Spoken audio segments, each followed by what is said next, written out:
Imagine que você está em uma estrada de terra, longe de qualquer sinal de civilização.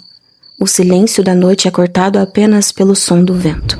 De repente, um cheiro metálico e forte de sangue e pelo molhado invade suas narinas. O que você faria? Muitas pessoas acreditam que o lobisomem é apenas algo para assustar nas épocas de quaresma, ou apenas um efeito especial de Hollywood.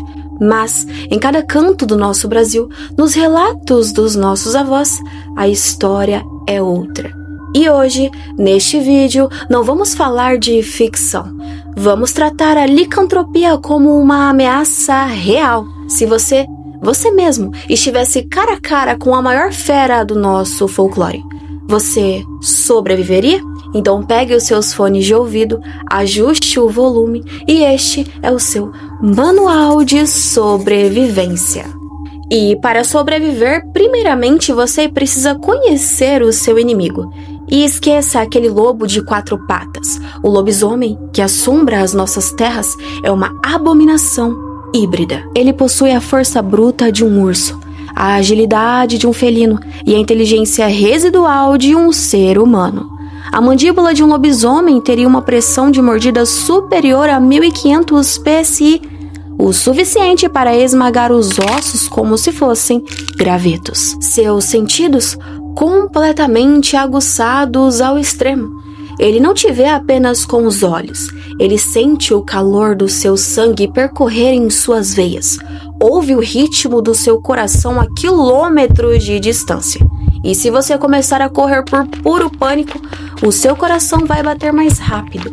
E para ele, isso é como um sinalizador gritando: "Eu estou aqui". No Brasil, a maldição tem nome e endereço. A lenda do 7º filho homem após 6 mulheres. Outros dizem se tratar de um pacto de um homem com o diabo, amaldiçoando com a licantropia. E nas noites de lua cheia, ele vira o lobisomem.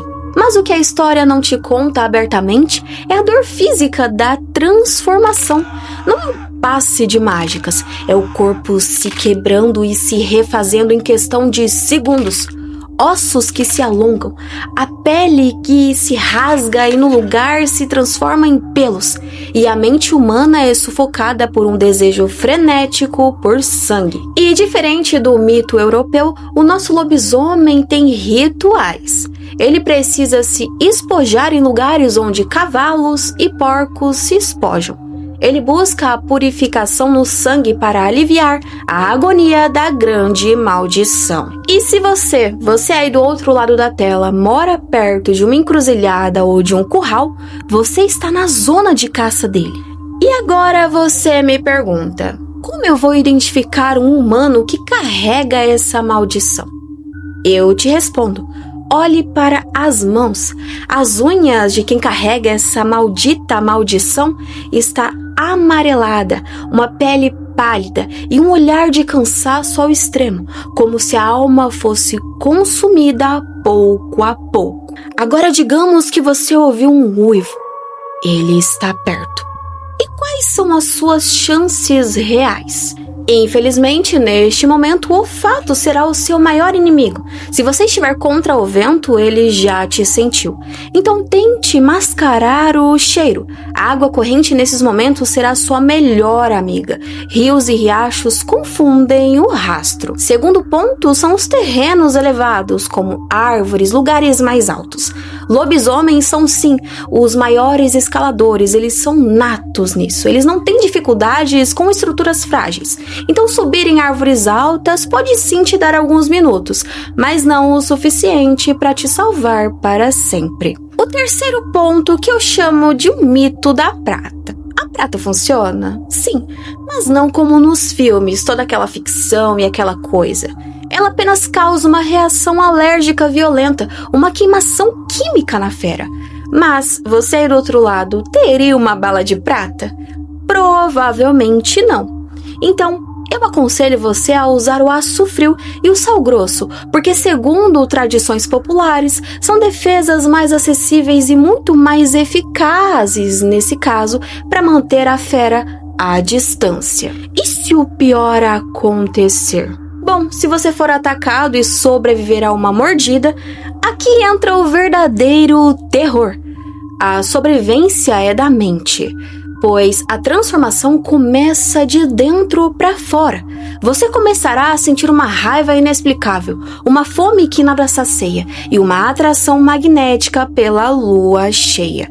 A sobrevivência aqui será espiritual. Manter a consciência humana enquanto o bicho tenta assumir o controle é um exercício de manifestação reversa. Você precisa afirmar sua identidade todos os dias. Muitos, infelizmente, não conseguem. Eles se entregam à besta antes da primeira lua cheia. E sobreviver a um lobisomem não é apenas uma questão de armas ou força física. É uma questão de respeito ao desconhecido e ao seu instinto. E se você chegou até o fim deste guia, agora você tem as ferramentas mentais e práticas. E a próxima vez que você ouvir um uivo e não parecer vir de um cachorro comum, ou sentir um cheiro estranho peculiar na estrada a caminho de sua casa, você saberá o que fazer. E depois desse guia, desse manual de sobrevivência, você conseguiria sobreviver a um lobisomem? Ou escapar ileso dele? Deixe aqui nos comentários.